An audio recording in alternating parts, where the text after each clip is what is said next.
we are here to talk about demons। हर कोई demon slayer पे video बना रहा है और ये एनिमे ट्रेंड भी कर रहा है, तो मैंने भी सोचा क्यों ना मैं भी इस पे वीडियो बना लूं और most interesting section of anime demons को थोड़ा डिस्कस किया जाए। So hello and welcome back to our YouTube channel. मैं हूं यूसुफ जमील और आज हम अपर मून डीमन 4 हांतेगु के बारे में बात करेंगे। सो सबसे पहले हम थोड़ा ये जानते हैं कि अपर मून्स है क्या, पर उससे पहले हम थोड़ा 12 किजुकी पर नजर डालते हैं। 12 Kizuki are basically 12 most powerful demons जिनका खुद मुजान कोबुत्सुची के साथ खूनी रिश्ता है, मतलब कि उन्होंने मुजान का खून पिया हुआ है जिसकी वजह से उनको पावर्स मिली हैं और ये 12 डीमंस मुजान के अंडर ही काम करते हैं। मतलब कि मुजान इनको जो भी हुक्म दे तो वो काम इनको फौरन से पहले करना होता है, वरना मुजान भाई को गुस्सा आ जाता है और वो उनकी पेंडगिली कर देता है। 12 किजुकी दो ग्रुपों में डिवाइडेड हैं, एक अपर रैंक डीमंस जिनको हम अपर मून्स भी कहते हैं और दूसरा लोअर रैंक डीमंस, और ये पावर्स के हिसाब से रैंक्स में बटे हुए हैं। हाई डीमन को रैंक के हिसाब से नंबर मिला होता है जो उसकी आंख में दर्ज होता है। जो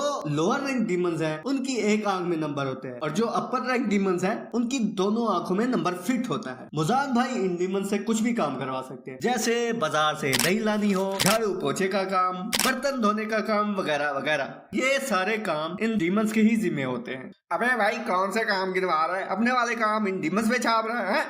sorry sorry sorry sorry sorry. मतलब कि मुजान भाई ने अगर किसी को मरवाना हो तो वो इन डीमंस को कहते हैं कि जाओ यार इस हाशिरा को मार कर आओ, ये बहुत ज्यादा उंगल कर रहा है। उस्ताद, इन कीड़े मकोड़ों को मारने के लिए एक अपर लेवल डीमन की क्या जरूरत है? इसके लिए तो हम एक लोअर लेवल डीमन भी भेज सकते हैं। अब तू मुझे समझाएगा? मुर्गे चोर, अपनी औकात में रह, समझा ना?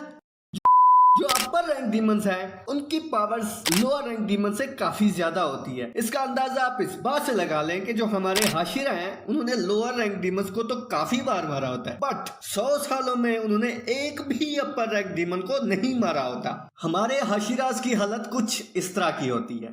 रोज आते हैं इस उम्मीद पे आज जीतेंगे, कल जीतेंगे, परसों जीतेंगे, रोज हारते हैं और फिर कहीं 100 सालों बाद जाके अपर रैंक डीमन दाकी और ग्योतारो को मारा जाता है, जिसे हमने पिछले इंटरटेनमेंट डिस्ट्रिक्ट आर्क में देखा है। अभी थोड़ा हम अपर मून डीमन 4 हांतेगु के बारे में बात कर लेते हैं, जिसे हम स्वॉर्डस्मिथ विलेज आर्क में देख रहे हैं। और इस आर्क के पहले एपिसोड में ही इसकी हमें झलक दिखाई जाती है, जब मुजान भाई अपर मून के मरने पर सारे अपर मून्स की मीटिंग समन करते हैं और तब हमें यह डीमन डरा डरा सा और सहमा सहमा सा दिखाया जाता है। हांतेगु जब ह्यूमन था तब भी वो एक बहुत बड़ा क्रिमिनल था, मतलब कि चोरियां करना, कत्ल करना उसकी आदत बन चुकी थी और सबसे ज्यादा झूठ बोलता था और वो खुद के सर्वाइवल के लिए किसी भी हद तक झूठ बोल सकता था। और ये सब करने के बाद भी वो खुद को इनोसेंट कहता था कि ये सब कुछ तो उसने किया ही नहीं, ये सारे इविल काम उसका हाथ कर रहा है। मतलब कि कुछ भी यार, कुछ सेंस बनती है इस बात की। इस तरह तो मैं भी कह सकता हूँ कि वॉशरूम में जाके ये काम मैं नहीं करता, बल्कि ये मेरे हाथों का कसूर है। समझ रहे हो? समझ रहे हो आप? समझ रहे हो? उसके रास्ते में जो भी आता तो उसको लगता कि वो मुझे बुली कर रहा है और मेरे साथ अनजस्टिस हो रही है, तो वो उस बंदे को रास्ते से ही हटा देता, फिर सफाया देने लग जाता। Hantengu was the most evil criminal. इसका अंदाजा आप इस बात से लगा लें कि हांतेगु अपने ही बीवी बच्चों को मार देता था। बाद में हांतेगु को पकड़ लिया जाता है और उसे मौत की सजा सुनाई जाती है और जिन हाथों के बारे में वो कहता रहता था कि ये सब उन्होंने किया है, तो वही उसके हाथ उसी वक्त ही काट दिए जाते हैं। हांतेगु की हालत उस वक्त कुछ इस तरह होती है। मुझे अपने घर जाना है। हांतेगु जेल में अपनी मौत का इंतजार कर ही रहा होता है कि वहां पे हमारे मुजान भाई आ जाते हैं और हमारे मुजान भाई ठहरे रहमदिल, तो उनको हांतेगु की हालत देखकर रहम आ ही जाता है। तो फिर मुजान भाई हांतेगु को अपना पिला देते हैं।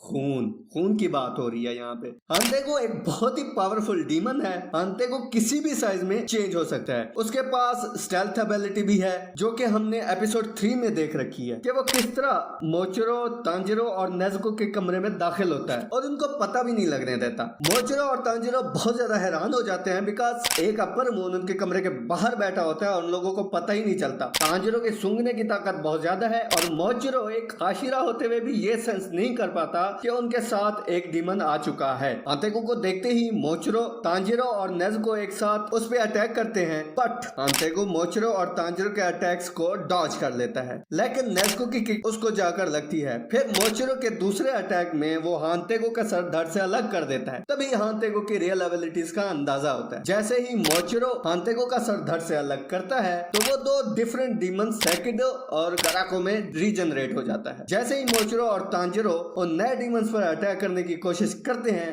तो कराको अपने पंखे के एक सिंगल ब्लो से मोचरो को दूर कहीं फेंक देता है। फिर वहां पे गिन्या भी आ जाता है अपनी 2 नाली बंदूक के साथ। ही भी लाइक, ये जापानीज स्टाइल बहुत पुराना है, I will use American style. Genya Sekido और कराको को शॉट मारकर उनकी गर्दन उड़ा देता है, लेकिन ये दोनों 4 में कन्वर्ट हो जाते हैं। हांतेको अपने ब्लड डीमन आर्ट के जरिए अलग अलग क्लोन्स बना सकता है, लेकिन वो ये क्लोन्स एक लिमिट तक ही बना सकता है, क्योंकि अगर वो ज्यादा क्लोन्स बनाएगा तो उसकी पावर भी कम हो जाती है। और फिर ये सारे क्लोन्स अलग अलग पावर होल्ड करते हैं और इन सब क्लोन्स की पावर भी बहुत ज्यादा होती है, आप इनको हल्के में नहीं ले सकते। अगर ये 4 क्लोन्स हैं तो इन चारों क्लोन की पावर अपर मून के पावर जितना होती है, मतलब कि आप 4 अपर मून्स के साथ लड़ रहे हैं। और हर क्लोन की जुबान पर कुछ अल्फाज लिखे होते हैं जिसमें उन क्लोन्स की इमोशंस को वाजे किया जाता है, मतलब कि उन सारे क्लोन्स को उनके इमोशन से वाजे किया गया है। जिस तरह एंगर वाला क्लोन सेकिडो हमेशा गुस्से में रहता है और उसके पास थंडर इफेक्ट है जिससे वो